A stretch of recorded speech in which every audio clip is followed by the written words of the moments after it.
North Shore Search and Rescue say the difference between being prepared and not having the right equipment is life and death. A probe, a transceiver.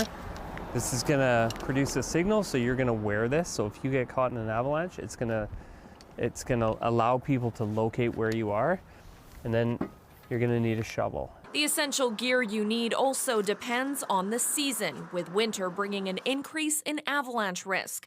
Having the right clothing is a non-negotiable. But this can make the difference between you having hypothermia and not having hypothermia. So this little puffy here is a great thing to have.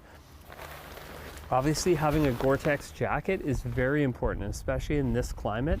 He also recommends having a headlamp and a satellite device. You're not relying on this for anything else other than calling for help. Danks and other search and rescue crews in BC are worried this message is getting lost. As a study from the U.S. circulates online, it argues hikers only need 4 essentials: water, food, extra clothing, and a medical kit, that the rest is unnecessary.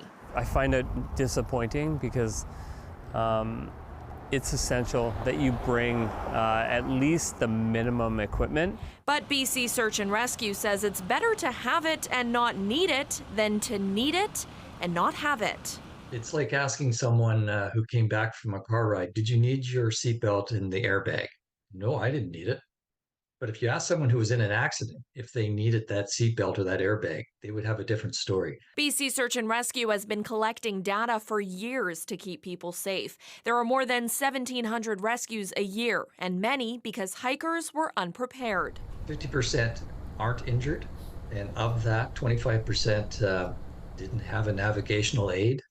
10% got trapped by darkness. They didn't have the right gear. They didn't have flashlights.